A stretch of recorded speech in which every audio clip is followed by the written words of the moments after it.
Welcome, welcome, welcome, welcome to our back to school sleep seminar because you guys know this is just so important and I'm really thankful for I'm gonna just share my screen.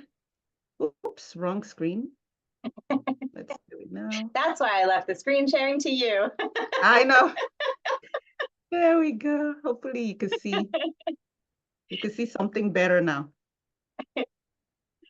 There we There we go. go. Awesome. All right. So we are jumping right in because as busy parents, I know how valuable your time is, and I don't want to waste anybody's time. And so we're gonna make sure that we pack this session with so much value. It's going to be sweet, it's going to be short, it's going to be practical. And so this is our annual getting our kids sleep back on track for school.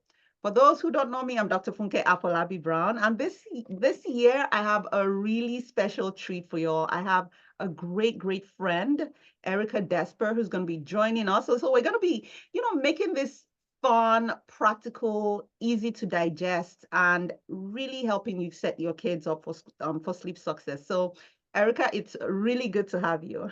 Thank you so much for having me. I'm excited. We always have fun. I don't know if everyone else will, but we do. I know, I think we will. All right. So in terms of what to do when it comes to getting your kids sleep back on track, the most important time to start is maybe yesterday, but the next best time is now. Because you guys have had an awesome summer already. There might have been trips and vacations and schedules that are much, less intense and all that good stuff.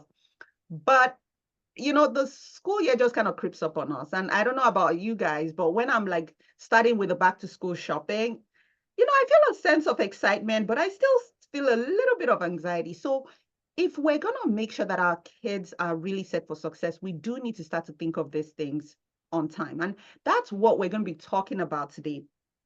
But I want us to start with one thing. I want us to really share, right? This is not a paid session. It's not a paid masterclass or anything. We really are from our hearts because of the passion Erica and I have to help your children thrive when it comes to their sleep. We said, you know what, let's do this. Let's give this. So I want you to pay it forward. I want you to pay it forward. So what we're going to be doing over the next, couple of maybe a few seconds is I want you to share this link because guess what? When if you've come to any of our master classes, we love to give things out. So we have some awesome giveaways. So what I need you to do is engage. And the best way to do that is really pay it forward. So grab the link and we're going to drop that link in the chat. So grab the link and then forward it to someone, forward it to 5 people if you can. Just look through your contacts list and put it in and send them and say, hey, join this. This is going to be awesome. And the first person to do that, just type done in the chat. And we're going to make sure that you get a giveaway. So we're tracking all this.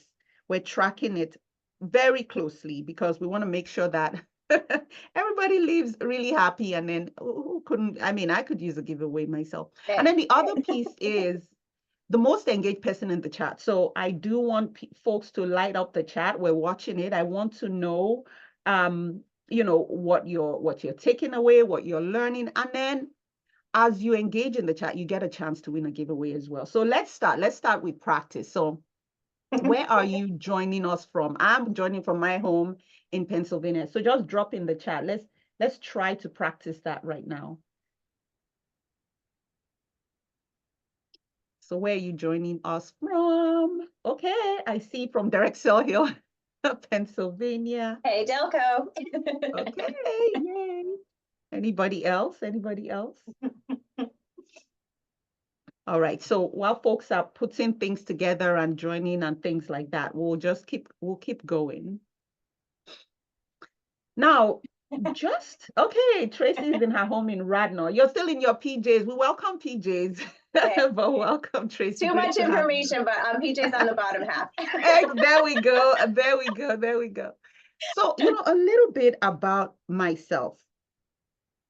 I'm a sleep physician, but before that, I'm a mom, and I've had the opportunity to be on multiple platforms. I've had the opportunity to be on TV, to, write a book, to own my own practice, to speak to multiple audiences. But one of the things that I pride myself the most about is being a mom. And so coming to you today, it's really about coming as someone who gets it. And the same with Erica. We've been there, we've done that. We know what it feels like to struggle with sleep. We know what it feels like to have kids that are struggling with sleep. So I want you to walk away with that sense of learning from people that get it, been there, done that, and worn a few t-shirts as well. And so, Erica, I'll have you introduce yourself too. Yeah, sure. So first and foremost, I'm a mom as well. I just have one, but sometimes he feels like the equivalent of three, is what I like to say. He's a little intense, whether he's happy or not. It's all kind of intense. I also, because of my struggles with him, well, through my pregnancy, but then also when he arrived, I struggled with severe chronic sleep deprivation for about the first year-ish on top of the last trimester that I didn't sleep either. And it was just really, really challenging to marry my, at the time, attachment parenting crunchy goals with the fact that this kid really needed to sleep independent of me. And I just kind of cliche, I said, I wish someone had helped me with that, or someone could have, and there wasn't anyone I knew of at the time. So I started doing that myself. Mm, that is so powerful. And now you're paying it forward to so many people. So thank you so much. Absolutely. All right, so we know that sleep problems exist in children. It's a really major issue. 20 to 40% of young kids, almost 60% of middle school kids, and over 70% of high schoolers do not get enough sleep. And there's a unique problem also with kids with ADHD, kids who have neurodivergent conditions. They are absolutely struggling. So this is something that's really important. So if you're here and you're wondering, okay, am I in the right room? I want to tell you, you are in the right room, especially if you have the current sleep schedule that seems like it's working, right? The summer schedule, things are a bit lax, but deep down in your heart, you're like, okay, this is not going to work in the new school year. Or if you're someone who your child already struggles with school transitions or any type of transitions to schedules, you're in the right room. If your child has some sleep related anxiety, typically around the school year, and you don't want poor sleep to add to the drama, this is absolutely the room for you. And then if you have a child who's like learning differently, right? Maybe you have a child with ADHD, you have a child with autism, and you're like, how do they fit in? How do I adjust how do they adjust to the new sleep schedule? Let me tell you something. You're absolutely in the right room. Because we know that when kids sleep well, I usually say they're happy, right? Because their mood is regulated, they're less emotional, they're healthy, so their immune system is better. They are able to fight off infections. They're able to perform better even with their athletics, and they're successful. Their academic performance is better. And so sleep seems to be like literally this missing link, but it is truly a superpower. And I want us to learn how to harness it today. Because on the flip side, we've all seen that, we've all mostly experienced it. And I would love to know in the chat, like, do you ever see this, right? When your child has not had enough sleep, they're more hyperactive, they're more inattentive, they may seem to be more impulsive, or you may notice that they struggle with learning. Alternatively, you may notice that they have more frequent tantrums. Their mood may be more labile, especially our teenagers, right? And our preschoolers, you name it, it does impact them. And then sometimes you may notice that your child is just getting sick very frequently. And sometimes it may be because they're not getting enough sleep. So if that's something that resonates with you, I would love for you to say, oh, absolutely, yes. I have often said, Dr. Funke, that there is a sleep version of being hangry. I haven't Mm. coined a word for it yet, but it looks really similar. Yeah. And anytime in my head, I'm like, what is wrong with him? Yeah. I always go to like, he probably didn't get enough sleep, or I didn't feed him, Exactly. or feed him enough, or feed him well. Exactly. Exactly. And yes, yes, yes. I have, it says Motorola motto says they get very cranky and they don't sleep well. Absolutely, absolutely. So in terms of the issues that emerge when the school year starts, I mean, there are just a number of things. And listen, I'm saying this as someone who sees the back end of it. Usually around September, I get a lot of calls about this. My child is struggling with school. My child is struggling with keeping up. The teacher is already sending us notes. Come on, you know? And most times when we delve into it, it's that their sleep is still very much off. So it might be that they have irregular sleep schedules. It might be that they now have a very delayed phase because they've been used to the summer schedule where they're falling asleep later and waking up later. It might be related to anxiety and stress, right? They're in a new school year. They may not have their friends. It's different. You might start to see as they get older and they want more autonomy that they're pushing back at bedtime. So they may have that bedtime resistance where they're like, well, I'm not sleepy. And they're trying to, get the next hug or the next cup of water, whatever it is. And then sometimes it's hard to get them off the phones, the devices. It's hard to get them off to be able to wind down enough. And so those sleep habits, those sleep hygiene issues may be playing a role. And then finally, they might have jet lag. You might have a child who's been traveling for most of the summer, right? Some people went for the Olympic Games, and so they're coming back and, they're just really, really off. So many of these issues can emerge.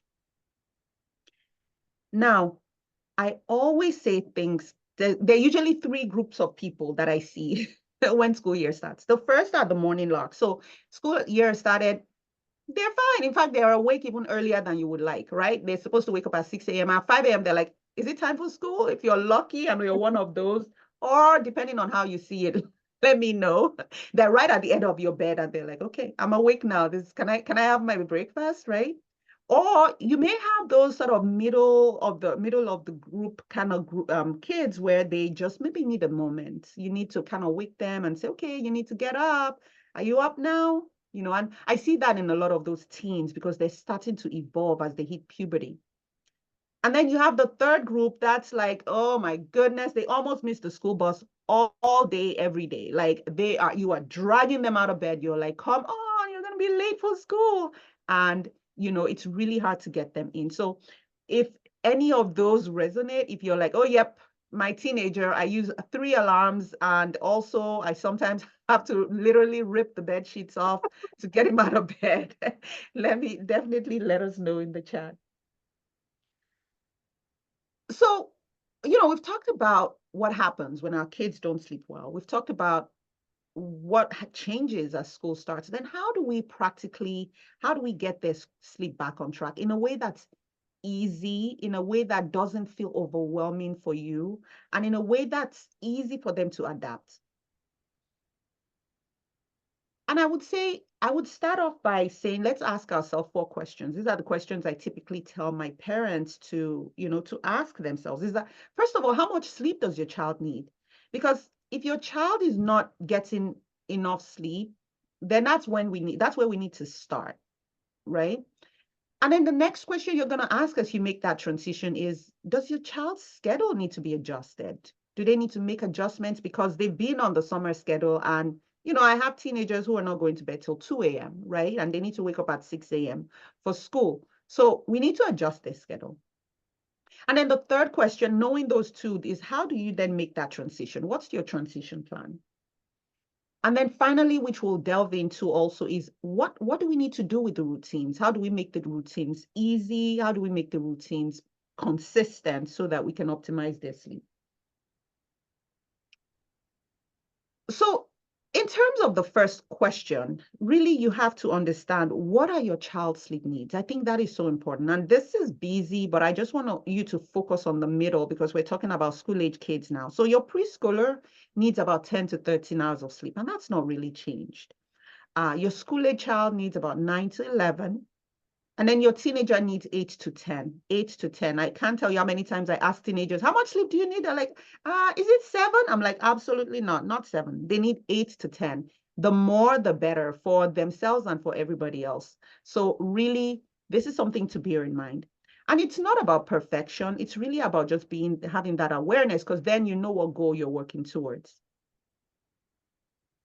So when your child's sleep has shifted over the summer, they're actually dealing with what we call a circadian rhythm issue. The circadian rhythm is that internal clock that really helps us to know when we should be asleep and when we should wake up. So imagine that they've been in this schedule where, their body does not realize that it's supposed to fall asleep at, I don't know, 9 p.m. because they've been falling asleep at 12 midnight for the last 3 months.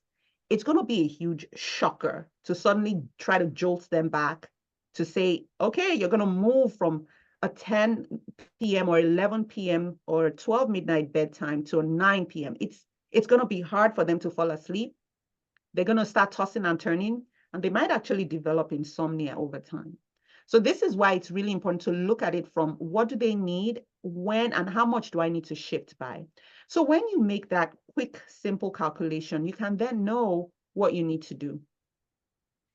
And in terms of the transition plan, I usually talk about 3 different methods. There's the gentle adjustments. Oh, wow, Amy, your son needs 10 hours. Exactly. If he doesn't, then, it might be a struggle. But in the school year, and I know for a lot of people, the school year, they tend to get less sleep overall, which is why I want us to really get into that habit of, okay, I know that there's going to be activities, there's going to be so many things happening, but let me just try to pack in as good a sleep habit as possible for them. With a gentle adjustment, today would be a good day to start. Literally, you need to start to move them so gently. Especially, I know one mom and teacher in the audience Yeah. is down south and they start a lot earlier than we do, don't they? Oh my gosh. Wow. That's wild. So now is the time. Yes, yes. And I usually use that method, especially if you have a kid that's super sensitive to sudden changes. So these are the kids where if you traveled across time zones, they are just a wreck. Like they have a hard time adjusting, they're more cranky, they get sick, they're more irritable. You probably want to start to do that a lot longer. I usually use that also for neurodiverse kids because they sometimes tend to have a little bit of a struggle with sudden changes as well. And really, it's simple. You just move their wake up time and their bedtime earlier every few days by about 15 to 30 minutes. And we'll talk about that. I'll show you a worksheet that I did as an example. Then you have the faster adjustment method. This really takes probably less than 1 week. So if you're someone who's like, listen, Erica and Dr. Brown, I'm not about that. I don't have time for that. We're still traveling. We're still enjoying summer. You can still use that faster adjustment method. You just need to jump in and move earlier by about 30 minutes at a time. And these are kids who maybe do okay with sudden changes. They don't do too badly. And then there's the cold turkey method where you're just like literally winging it. So I would want to know in the chat if you're a group, if you're your team 1, team 2, or team 3. So the cold turkey is literally when we get to that bridge, we'll cross it. Like you're like, hey, oh my goodness, it's already 9 p.m. You have school tomorrow. Go upstairs and go to bed, right? You're just like, whatever, right? It can work, but for most kids, it's a struggle. It's going to be a little bit harder for them to wake up in the morning. And then the next thing you'll just do with that method really is just make sure that the next day you're trying to get them to bed a little bit earlier. So it's not impossible. A lot of folks end up doing that. A lot of the families I see come with struggles because there was not a real clear transition, but it does work. So now I'll just give a very practical example. So we provided worksheets, and so I'll have my team just drop that in the chat if you didn't get a copy of it. But it's really about setting a goal. I think it's so important to set goals. And in this case, you are just saying, what time does sleep start currently? How much sleep do they need? And when do we need to start their routines? I just feel like sometimes when you put that down somewhere, it could be on your phone, it could be on the worksheet, whatever, it just takes the math off. So you're now able to say, okay, that means we need to start dinner at this time. That means we need to start wind down at this time. And then you could just move things forward so it doesn't feel so overwhelming. And it Reverse also, engineering, I like to say. exactly. I'm going to have to steal that now, Erica. You can have it. I'm sure I didn't invent it. I borrowed it. Well, and I know, Tracy right? has a good point in the chat. If you work in a school as an adult, you may need to do the same for yourself, not Exactly. just for your kiddos. Exactly, exactly. And I have a lot of team twos here. I have Tracy's team two and Erica, your team two as well. So, I would like to be team one, and I think my son would benefit, but realistically, yeah, I know Amy said that it's a co-parenting situation for yeah, her and myself as well. And my yeah. co-parent does not value sleep the way that I do, or schedules or Mm, routines or any of this. So I'm a bit limited. We yeah. often have to strike a compromise. Yes, yes. And I so agree with you. And sometimes it's even hard, especially if you're a working parent as well, because then it's a lot you're juggling longer. So there's always the ideal, but there's like what is practical for me, what is practical for my situation, what is practical for my parenting situation, you know? So I think that's really important. I put like a real practical example here. This is a child I see who, you know, super sensitive, super duper sensitive to change. And so we kind of went through this process. And what I love about it is the kid does the work. Like they like to do math or whatever. I don't know, but they loved doing it. So it wasn't like mom had to sit down to start doing this. So they just knew, we knew he needed 10 hours of sleep. If he didn't get 10 hours of sleep, he was a wreck. And we knew he needed to wake up at 7 a.m. So we just, like Erica said, reverse engineered it such that, okay, currently in the summer, he was going to bed at 11 p.m. And so what we just did was we just kind of started moving things earlier by 15 minutes. That's all. I usually will say 11 p.m. When you're moving things, that bedtime you said, that goal bedtime, is not when you're sending them upstairs to go get ready. You need to build in a buffer or a routine time. So 30 minutes before is what you'll put in. So you can see here, we had a current situation where he was going to start getting ready for bed at about 10:30, and then sleep would start at 11. And so we just moved things by 15 minutes every few days. And they worked this however they felt was okay. You know, there were some times when they moved faster. There were some times when, you know, they were going to travel and they had guests over. And so you just kind of adapt this to whatever your situation is, such that by day 14, you know, he was ready for school. He was ready for the school schedule. And he didn't have as much of a jolt in those internal rhythms. Now, here was one who was probably a little less rigid in terms of changes to schedule. And so we just moved by 30 minutes. So current bedtime was about 11 p.m. And so we just jumped 30 minutes every couple of days. And this was perfect. It was completely fine.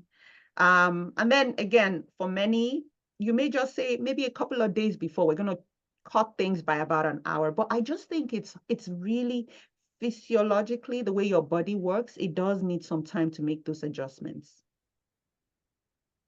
So I put this here as a space saver, just so you remember. I want you to go away and do this work. Just grab your kids and say, hey, let's get a schedule in for school, right? We're already packing their back. We're already getting their back to school supplies. We're already figuring out what their sports schedules are, what their activity schedules are.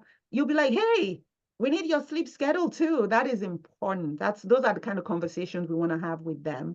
And it helps for you to have them to do it, delegate it to them, because it empowers them to start to think about how much sleep do I need? How do I protect my sleep? And how do I make sure that I'm ready for a great school year? And so I think really having them in those conversations is so powerful. And I tell you, once we start to talk about some of the work, some of the stuff that Erica is going to talk about, you're going to also see why that's important, because you're going to need their buy-in when it comes to those routines.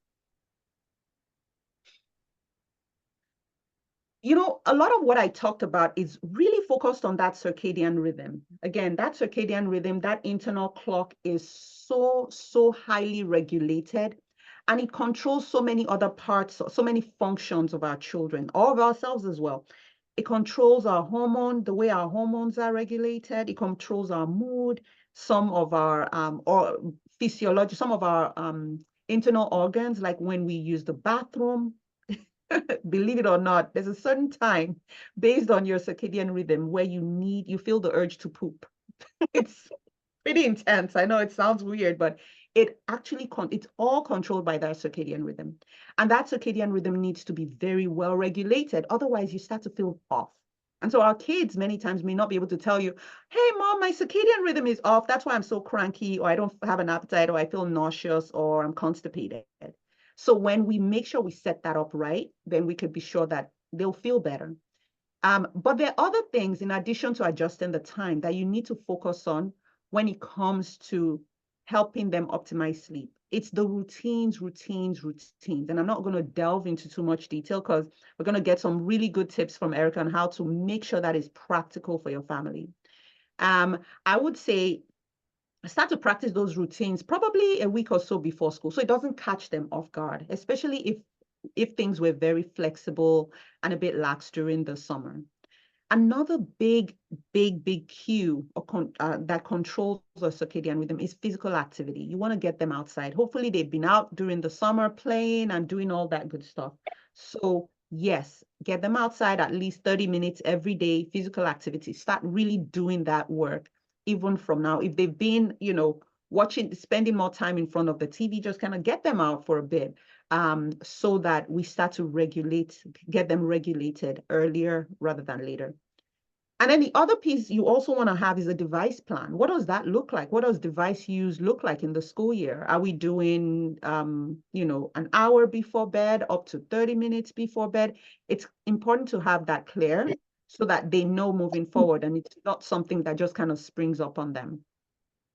And then I usually talk about meal times. Meal times actually also control our circadian rhythm. So don't skip breakfast, especially for those teenagers. They're running out of the door, they're in a hurry, and they want to catch the bus, and they might miss breakfast, but they might actually get more tired and be way off with that. So now they're short on sleep, they're sleep deprived, and now they're hungry and it's just not good. So try to make those meal times as regular as possible. You can start to move your meal times too. Say, for instance, your child is eating breakfast maybe 9 a.m. right now. You may need to start to inch things back a little bit so if their belly starts to get used to eating early again. And then, of course, caffeine, it's a stimulant. I believe that kids need minimal to no caffeine. So really have a plan for that too. And there's a question of whether we're taking questions. So yes, Yes. at the end, but if you want to put them in the chat now so you don't forget your question, go for it. Yes, absolutely, absolutely. We're gonna save time at the end for questions. So I'm gonna hand over to Erica. Okay, great. That was all super helpful. I may have mentioned at the beginning, but I already forgot. So I am mom to one teenager. We found out recently when he was 13, now he's 14 and a half, that he is neurodivergent, autism, ADHD, and a whole slew of other related things under that umbrella. It makes sense now in hindsight why he has struggled with sleep.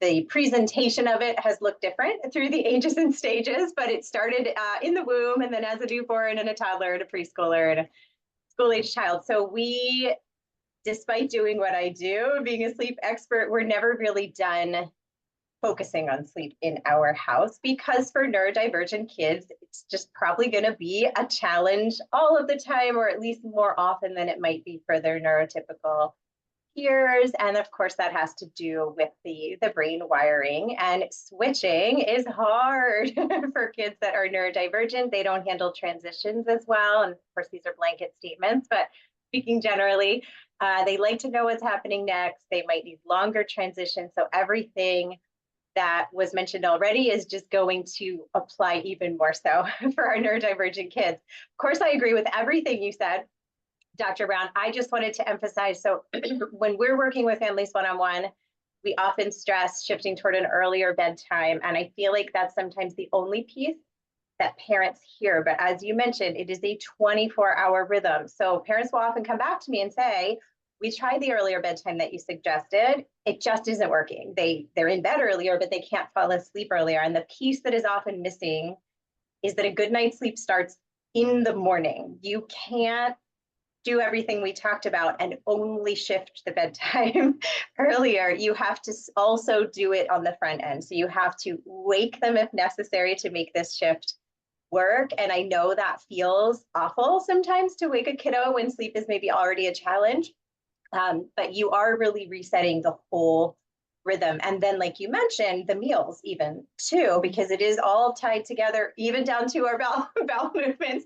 So we're taking the whole pattern and pulling it earlier. So it's really hard to solve a bedtime problem at bedtime is one thing I want parents to know. We need a plan from the morning, trickling down through the day, especially for our neurodivergent kids. So that's what I mean by start in the morning. I think you can go to the to the next one along those lines.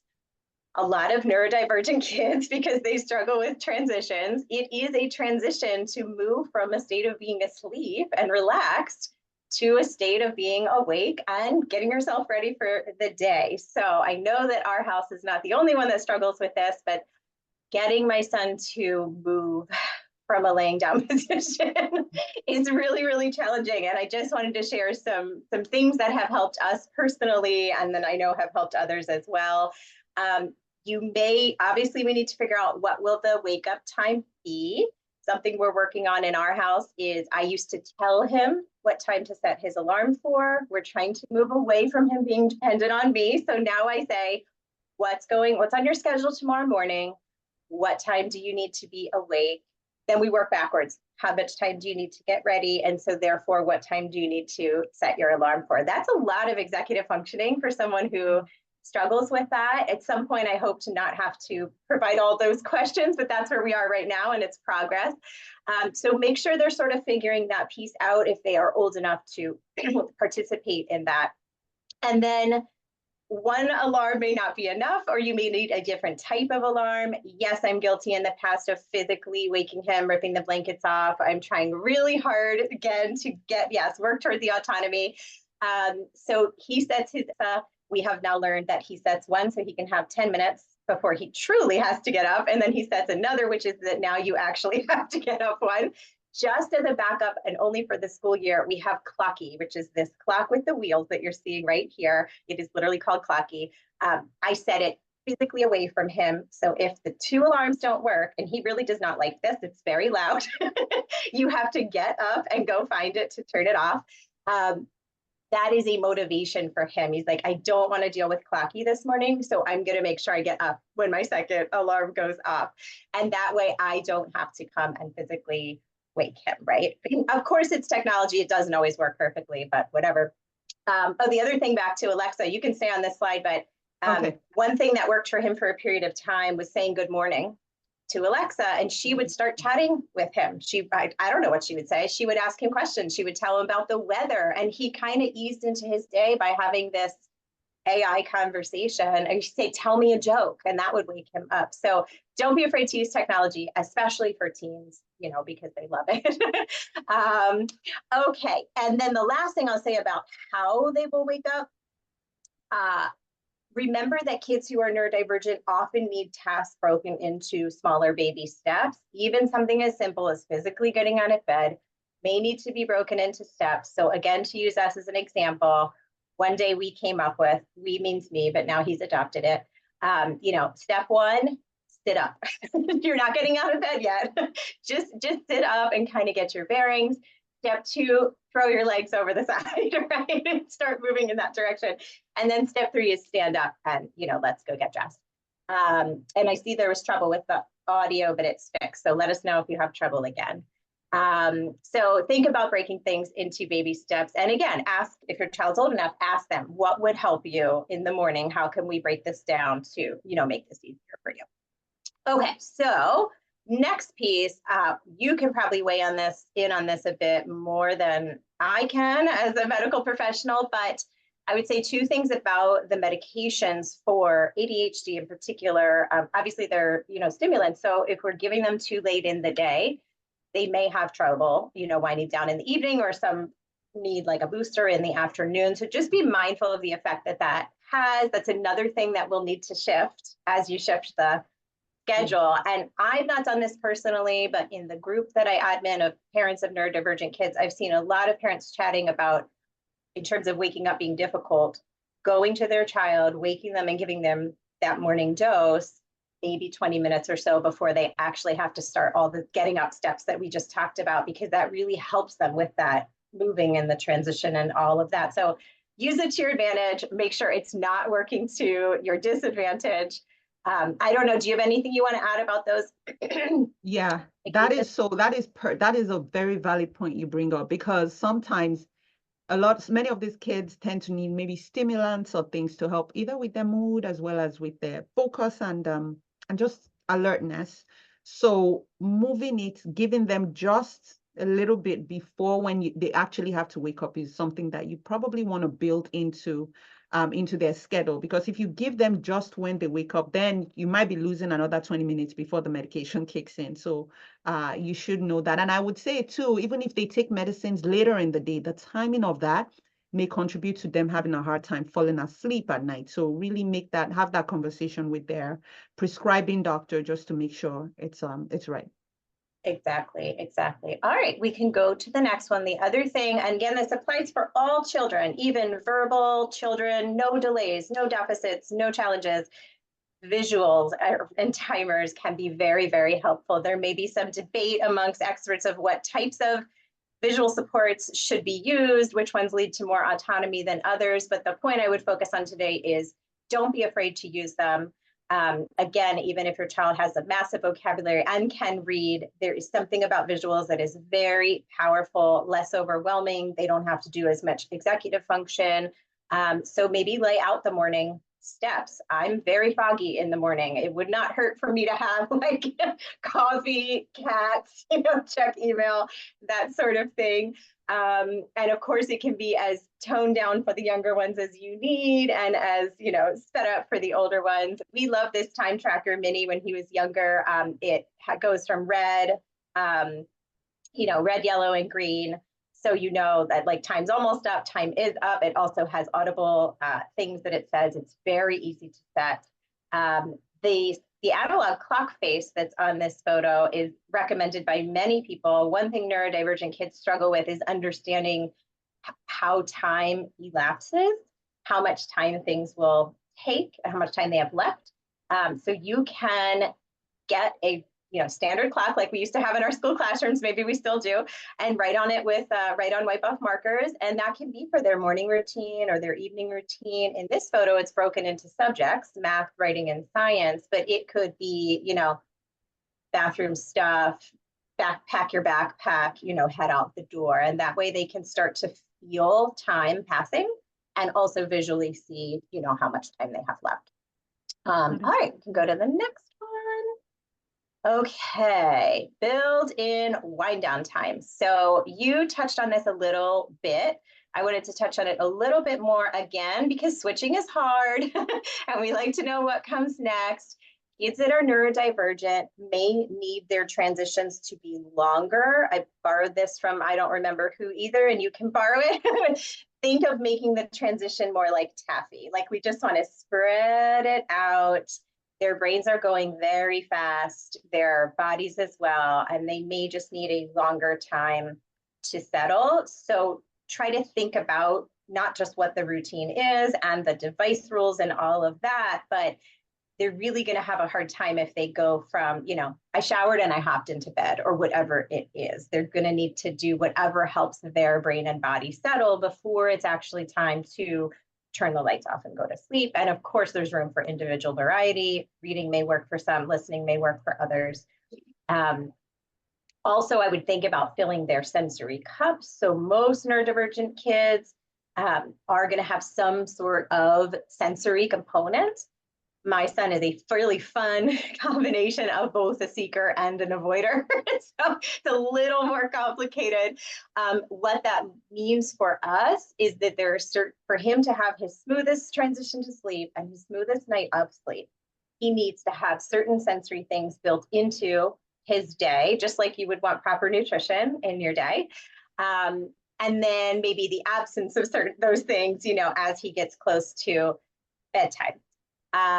So I always say, think of them as having cups for the different senses and figure out which ones need to, they need to be pouring into, maybe emptying out as bedtime rolls around.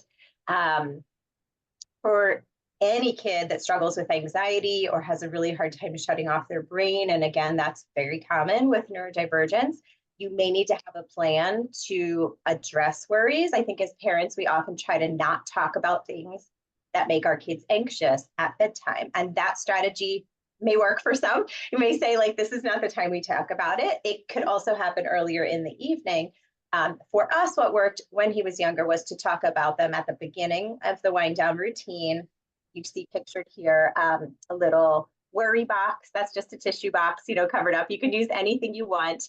When he was really young, he would draw pictures of what was making him worried, tell me about it. We'd tuck it into the box and really put it to sleep for the night. As an older child, you could, of course, journal, you could write it down. It could just be for yourself. You don't have to share it with your parents. The idea is, instead of ignoring it and it just gets bigger in your head while you try to fall asleep, let's try to like literally get it out and put it away. And now we can move on to, to other things. And for anyone who has a child around ages 6 to 12, I love this book that's on the screen, What to Do When You Dread Your Bed. It is a workbook you'd most likely have to do along with your child. You probably wouldn't hand it to them and have them do it on their own. Written by a PhD. There's a whole series. It's a whole What to Do When series. When your brain gets stuck, when you get angry, fantastic resource. It has a lot of tips for kids to walk themselves through insomnia, sleep anxiety, or for parents to have the right language and the right tools, to walk their kids through that. Okay, and all right. So you may need, while still in the sensory piece, you may need to incorporate deep pressure leading up to bedtime and or skin brushing. So this will be specific to kids who do need to sort of fill their sensory cups. Again, this is something that we've been through. Here are a couple examples. There are so many products out there, and every brain and body is, of course, individual. This pillow is called the Sleep Z pillow that this first little girl, and I apologize for the total lack of diversity on my slides, but stock photos are just, stock photos are impossible. I wish this looked more diverse. And no boys either. I don't know why. Boys really struggle with sleep, but all the pictures were little girls. This Sleep Z pillow, almost for those kids that are like, I need you to stay with me. I need you to be up against your body, right? We've gone through that phase. This is a great alternative. Obviously, it's a whole separate conversation of how to work from, I need you to stay with me, to letting a parent walk away. But a tool that can help with a process like that could be something like this pillow, where they kind of feel as if someone is wrapped around them. It's under their head like a standard pillow, but it's also behind their back and in front of them. It's a little bit hot. Not my favorite, the cover, but because I have a kid who runs hot. You could just use a body pillow. You could use a combination of pillows. It doesn't have to be this fancy one. And the skin brushing, too much to go into today, and it's more for someone who wears an occupational therapy hat. But kids with ADD, ADHD really benefit from the stimulation of having their skin brushed, or even brushing their own skin. So that might be something that's incorporated into their day or into their bedtime routine. Of course, a weighted blanket can help with settling. So your kid best. Think about what sort of things help calm them and see how you can, build them into their day. My son is currently using a percussion massager at bedtime, just sort of running it all over his body.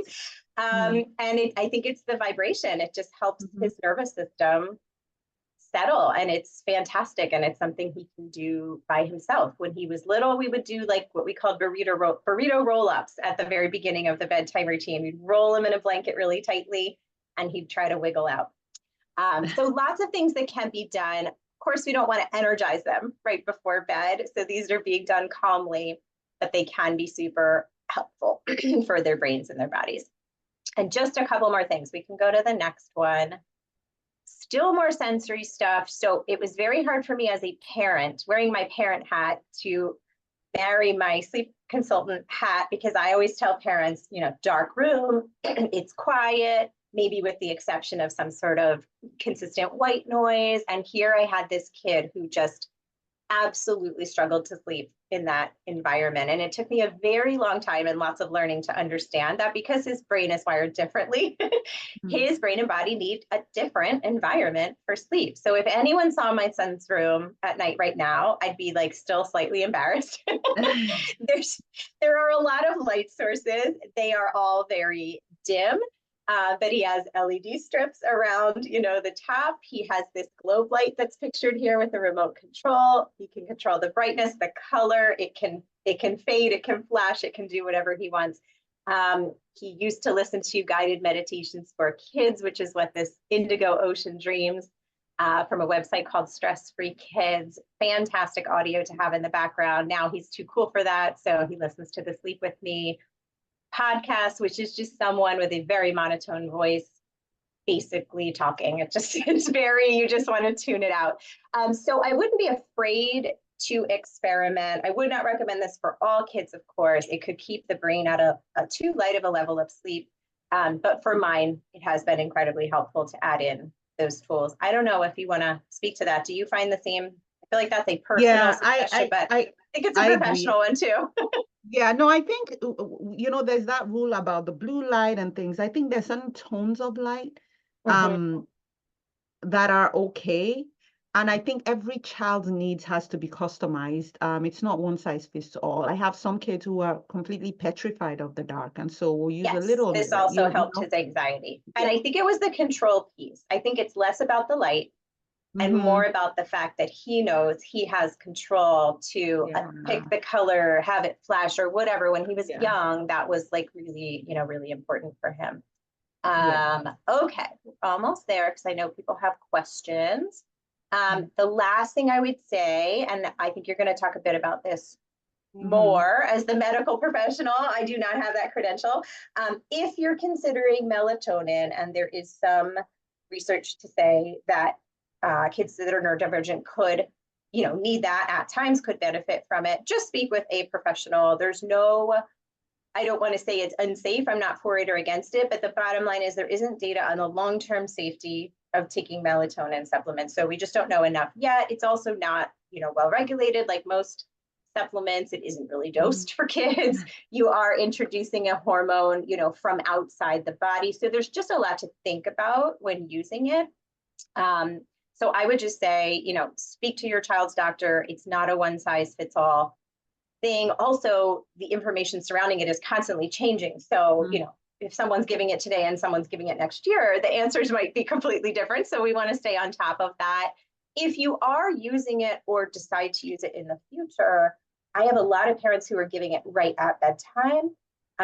You do really want to give it, at least an hour and a half before your hope, before that goal sleep time. So it has time to sort of send those signals of like, hey, we're heading heading into sleep. It's not like something you give and they're right out. I would say that if you give it right at bedtime and your child's like, it was amazing, that may be more of a placebo thing, which there is some power in that, but then you could use something else. You don't have to necessarily use melatonin to get the placebo effect. And I think, let's see, I think aside from us talking about what we do at the very end, I think that's my last slide. So I'll turn it back to you to touch on the melatonin. Yeah, no, absolutely. So with melatonin, I think I always say you have to figure out the why, just like with everything you do with your kid, right? What's why? It has trouble sleeping. Why? It has Mhm. trouble winding down. Why? Right? It needs you at bedtime. Why? So I think when you delve into that, then you can actually go to the root cause, because alternatively, if you don't, melatonin is just a band-aid.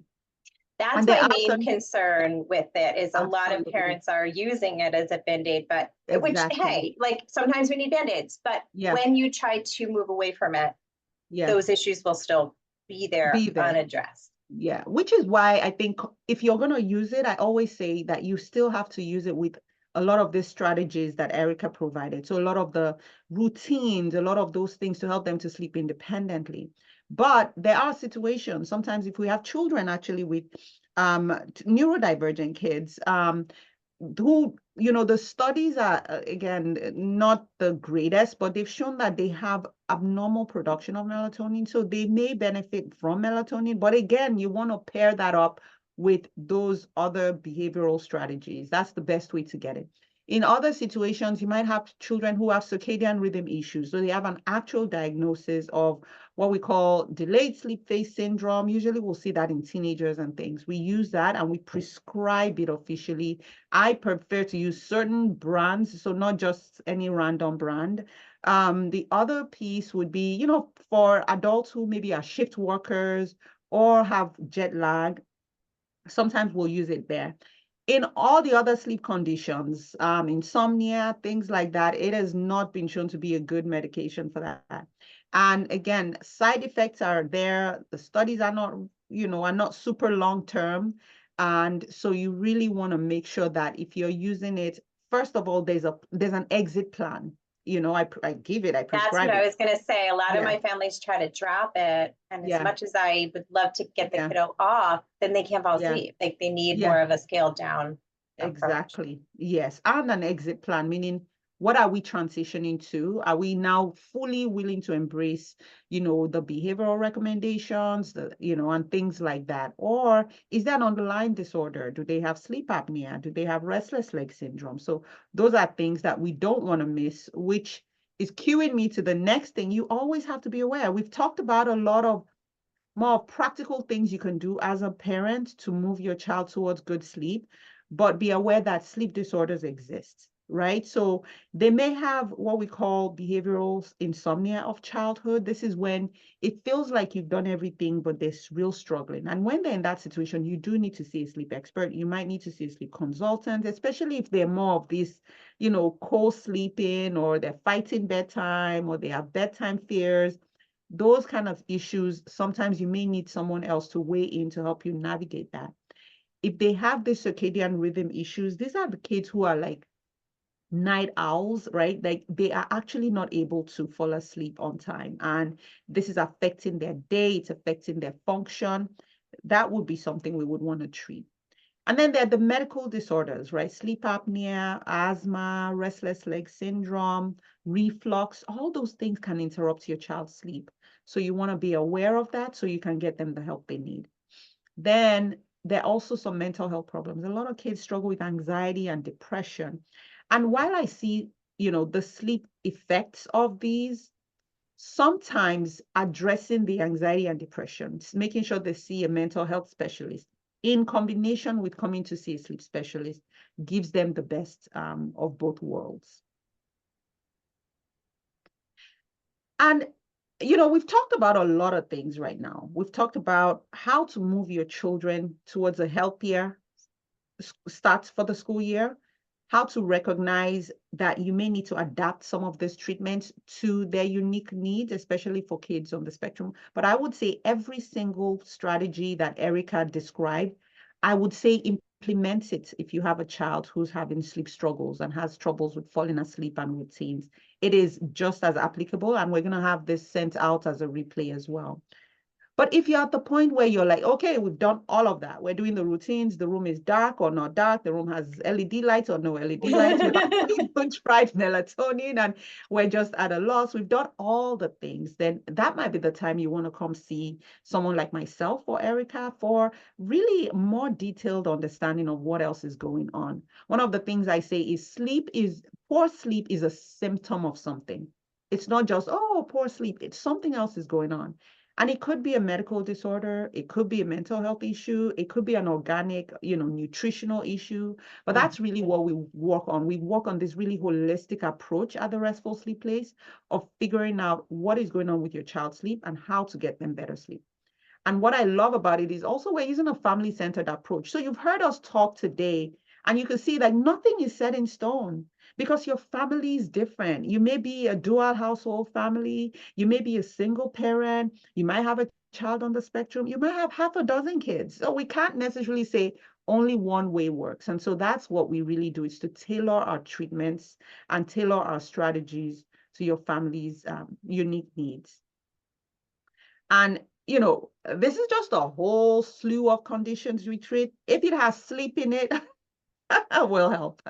And I think that's the work Erica and I do so beautifully together. I can't see every child with sleep issues. It's not possible, right? So, especially if it's a child who you feel needs more help with, sleep training, getting them to be able to sleep independently, more of those behavioral things. I think it's just powerful to work with sleep consultants like Erica. And then when we get into the situation where it's like, something else could be going on, then that way you know that you're kind of making sure that you're getting the answers you want, because your pediatricians are excellent. Your pediatricians take good care, but they're really busy. And many times we have the luxury of time to be able to sit with you and craft a plan that is unique to your needs. And also if they need medication, if they need management of melatonin, then those are things that we're able to help with Well, at and the not right. to knock pediatricians, but in my experience, melatonin is the only thing they know to offer a family Mm, in a quick. But yeah, again, if the root cause isn't being addressed, it's just not going to go that well. So I think people yeah, often start with their pediatrician, and that's okay, but yeah, they don't have all of this information and these tools to pull from. yeah, It's not their specialty. yeah. And excellent point. And that's where, this is one of the things we both always talk about. Advocate. You got to advocate for your child. If you feel like you're not getting the right answers, please don't be quiet. It's okay. And I think you've exemplified that really well, Erica, even with your son, like getting him the resources. And so you have to Trying. keep fighting. Yes. So Keep just us the if you last thing. feel. Yes, absolutely. So we offer both telemedicine visits as well as in person. The best place to go to for that, and we'll leave that link in the chat, or you could just scan the QR code as well. It's therestfulsleepplace.com. Or you could call our office and then we'll be able to get you in. Usually we see patients within a week, so you don't have like a 6-month wait list, or you don't have to be on any wait list.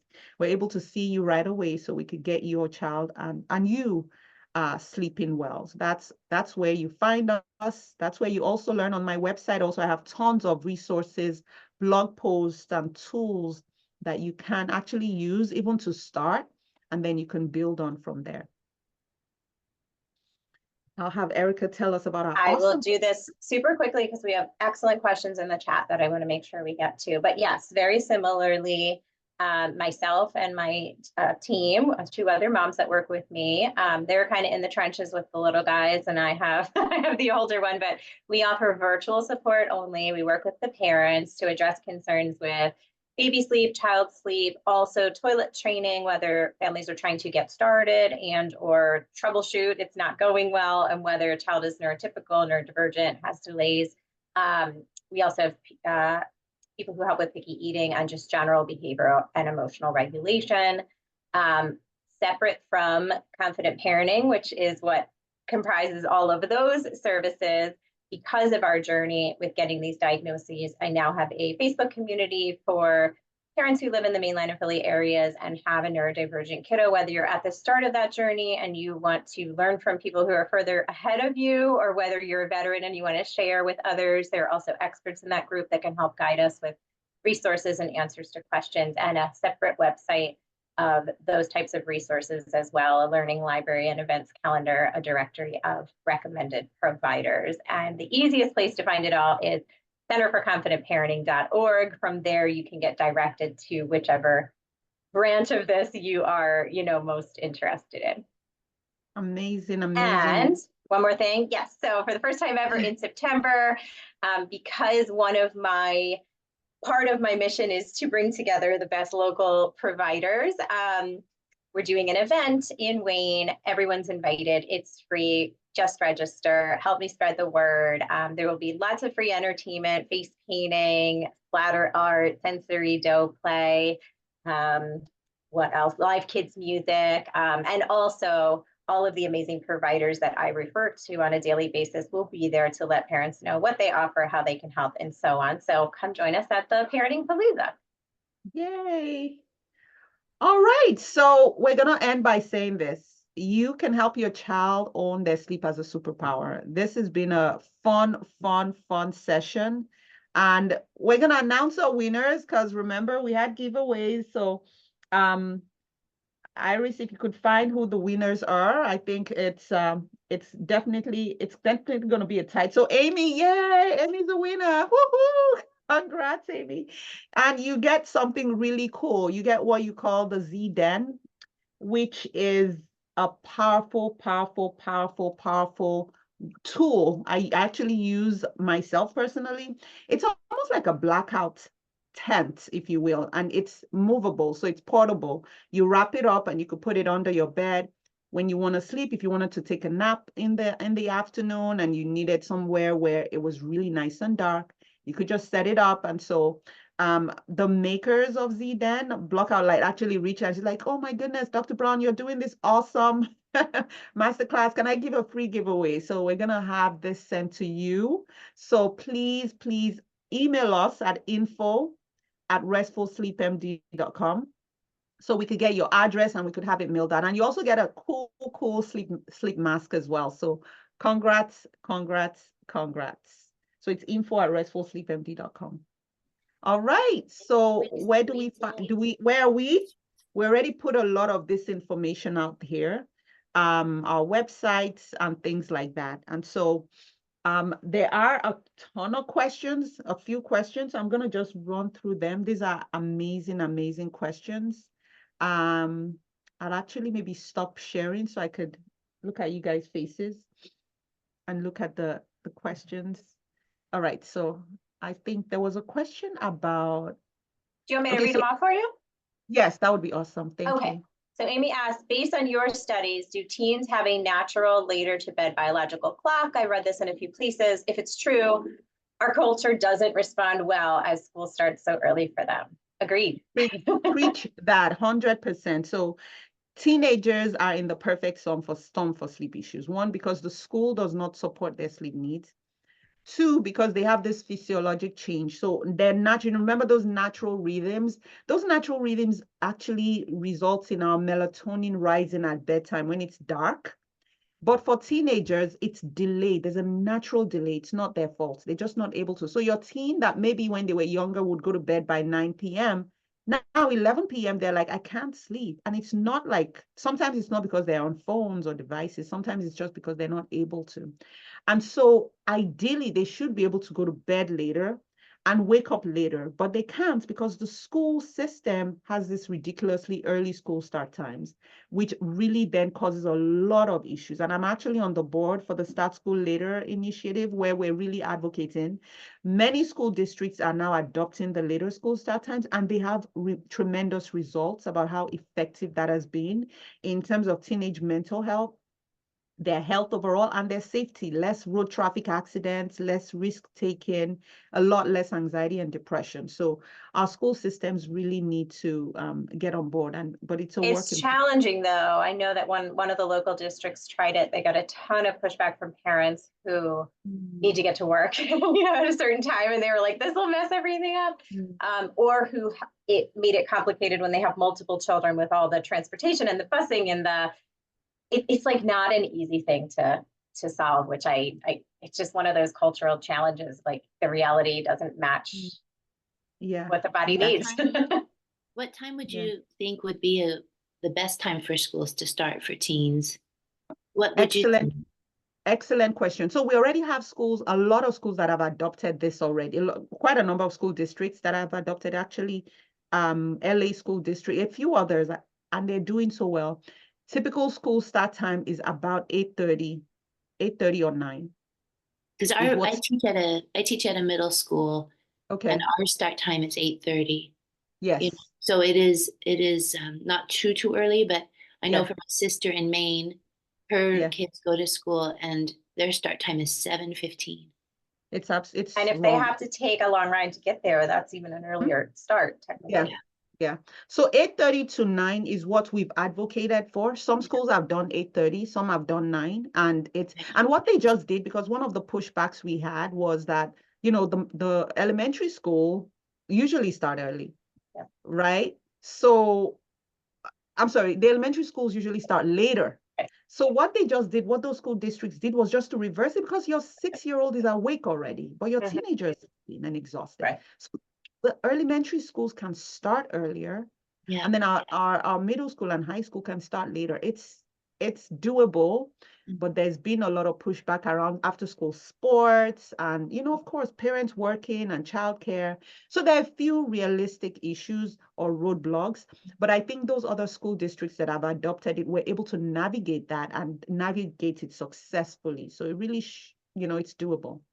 Yeah. What would have been better is if someone consulted someone like yourself before they Made those the changes. schedules, but I find that in daycare facilities Yeah. as well, they often expect the babies to sleep in the same spot, same room, same area that other babies aren't sleeping and are playing, and it's bright and it's noisy. And I'm like, did you even think about sleep when you set this up? It just shows that we don't put a high value, most of us in our culture, on such an important thing. And such a thing that is affected by so many variables. Absolutely. So let's see. I think and then we have, rather than melatonin, does magnesium support help? Oh, great question. So personally, in my practice, I actually prefer to use magnesium over melatonin, because melatonin, again, it's a hormone. Our body produces it, and most times our body, I would say 80% of the time, our bodies produce enough melatonin that we need. Magnesium is a supplement. And the thing about it is magnesium is present in a lot of fruits, vegetables, but it is grown in soil. It is gotten from the soil. Now, a lot of the soil where we're getting all our fruits and vegetables are magnesium deficient, unfortunately. So if you have a homegrown garden and you can make sure that the soil is enriched, you're good. But most times you're not. You're getting it from the store. And so most of us are magnesium deficient. And magnesium is involved in helping with muscle relaxation, in helping calm the nervous system down. So many benefits. And since we're deficient in it, I usually will recommend it, even for children. Alternatives like having a bath with like Epsom salts, which contains magnesium. They could take it in pill form, and things like that. They could use it in, there's also powder form. I would say sometimes it does cause some GI, meaning like some stomach upset. So really making sure you're doing it under the guidance of your child's doctor to make sure you're on the appropriate dose and appropriate level is fine. Okay. And is that something that parents should have, like, should we have the level checked, or is it safe to assume we're all deficient and we can start supplementing? In my practice, I typically would just check a level. Let's just get a starting point, and things like that. Now, the level when you're checking it is a bit tricky because there's different levels. There's the sort of extracellular and the intracellular. So you might have one level normal, but you may still have it slightly low on the other. So I think really making sure that if you're checking those levels, though, you're checking the right one. Yeah. Awesome. I think I grabbed all the questions. I don't know if you want to double check me, but I did want to go back to touch on that co-parenting, which wasn't really a question, but it's something I have a lot of experience with, not necessarily a great experience. It's near and dear to my heart. I separated and divorced when our son was 2/3. So this has been an ongoing, it's pretty much out of my control, his sleep half of the time. And when your co-parent doesn't have this information or place the same value on it, he also doesn't have great sleep himself, and I don't think he realizes it's even a problem.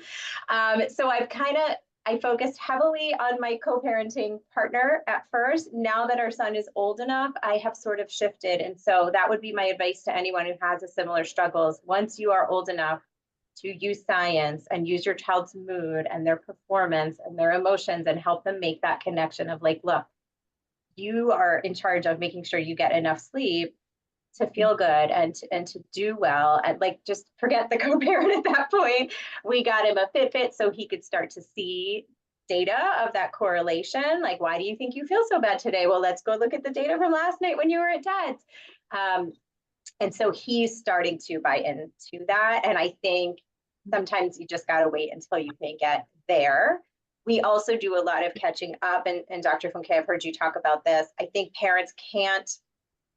all parents, but especially parents that only control maybe half of their child's time, you can't get caught up on how was sleep last night or how was sleep this week. Like, get what you can when it is within your control. It is hard to catch up during the school year, but I know you've advocated for, maybe some napping for teens or some sleeping in, whereas usually we say like, keep the schedule the same all the time if you can, and they can still get what they need. But at some point that priority shifts to like, let's get them some extra and how can we get that? We obviously have to be careful with how long naps are, how late in the day they might happen, but that's a separate probably chat. But think of it like nutrition. You know, if they go away for the weekend and they eat all junk food, you know, that's going to factor into all the days that came before it and all the days that come after. So we do want to look at more of the big picture instead of getting hung up on a given night or whatever it might be. Yeah. I mean, I think for me, like he'll come back tomorrow night for a week. And starting Monday, he's at a camp. He's learning blacksmithing. So he's at a blacksmithing camp. And I know he's been up late. You know, summer schedule with me was late, but it's even later, I think, on the other end. And to shift so fast, right? And so it's kind of like what team 3 in the beginning of the week, and then team 1 as we settle into the week. And on weekends with me, I try not to have the weekend time be so different for bed, you know. But if he has the weekend before he comes to be with me, like he's with me every other week, sometimes that weekend is really late. And then it's like adjusting not only to another house for a week, but also adjusting his sleep. And that makes those first few days hard. You know, there's like so many levels of how it can be awesome, you know, and that I get to be with my mom and my dad, but there's also levels where it's hard. I'm in a new house again, or I'm in a different house again, and sleep is different here. Absolutely. And I don't have and for us, when we throw neurodivergence into that, forget about it. And remembering to bring things from home to home. Yeah. So I don't know if you have specific suggestions on those transition days. Yeah. For those that are on here, and I would love for you to stay on, Amy, so we could kind of see if we could brainstorm. But I know we've passed our time, but I want to just say thank you all for staying through. It's been fun having this conversation. Awesome having Erica and her expertise. And so thank you all again for joining. We left our content, our contacts in the chat, so you could grab it if you have ongoing questions. If you want to get a sense of the work we do at a deeper level, feel free to reach out. So go enjoy your Saturday, enjoy time with the kids. Bear in mind the school year is near, so you could get started on this work. And we'll look forward to seeing you again. Thank you. And I can also just set up a consultation. I don't want to be. No, it's okay. We could just talk through some ideas, and then maybe if you want us to kind of have a conversation, we'll be more than happy to help. Everyone's saying thank you. And Tracy said, Amy, she works with a family who transitions from mom to dads on Friday after school. The children just adjust over the weekend. And kind of works for them. Oh, thanks so much for sharing that. Yeah. It's the ideal versus the reality, you know, each individual's reality. Yes.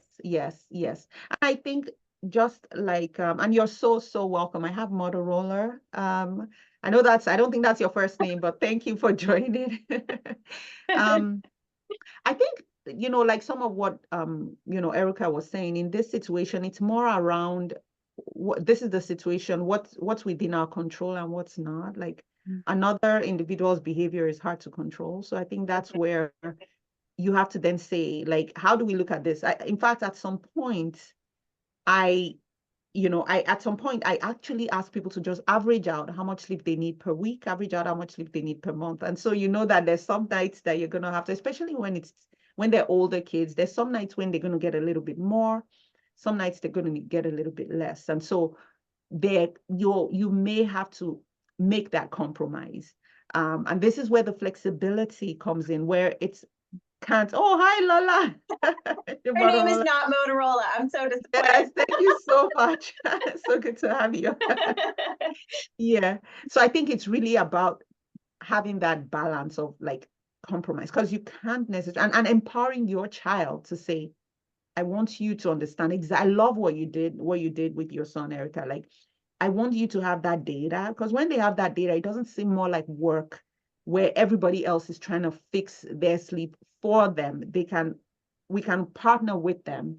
And he's very data driven. As soon as I shifted from this is what I want for you, this is what I would do with a client, and was like, there's a science to it. Like, let me explain the actual science. And he was like, oh, okay. Yeah. But it couldn't be about me. It had to be about him. Yeah, exactly. Exactly. Awesome. Awesome. Well, yeah, we'll be more than happy to talk through, specifics and, see you for consultation and all that. More than happy. All Thank you. righty. I sent you an email when the admin team offered your your Gmail, Dr. Brown. Okay, And, perfect. and so do you go by Dr. Afolabi Brown or Dr. Brown? What do you prefer? Dr. Brown. Okay, so I sent you an email with my address because I feel grateful Oh, I wonderful. won. And I also sent an email. In that email is an invitation because I think it would be wonderful to have you speak at a group that I could arrange. So, Yeah, so um, I'd be happy to, if that interests you, you can get back to me. Okay? yeah, absolutely. We'll be happy to. Okay. Very nice to meet you, Amy. Thank Thanks for you. Thank you coming. all. Of course. Thank you. Thank you, Erica. Thanks, Thank everyone. Uh, you. It Thank was you, great. everyone. It was I'm really wonderful. grateful. It affirmed um, for me that what I've been doing is science-based, right? Like that's I've been amazing. doing a lot of these things. And so that helped me a lot to affirm like, oh, and I got a few new ideas. So that's also helpful. So thank you. Good. Yeah, Lola liked the multiple alarm idea, so I'm glad that Oh, that that's might help. Yeah, yes, good the idea. multiple Don't alarm. set too many because then you get kind of like lax with it. Like, I don't Yes, need to answer that one. That's why we have like yeah, our two. The first one is a yeah, reminder, a warning, and the next one, get up. But yeah. yeah, that can, to each their own. That It's works. helpful for us. Exactly. Awesome. Exactly. All right. Well, Awesome. thank you All so right. much. You're Okay. welcome. Bye, Goodbye. everyone. Everyone.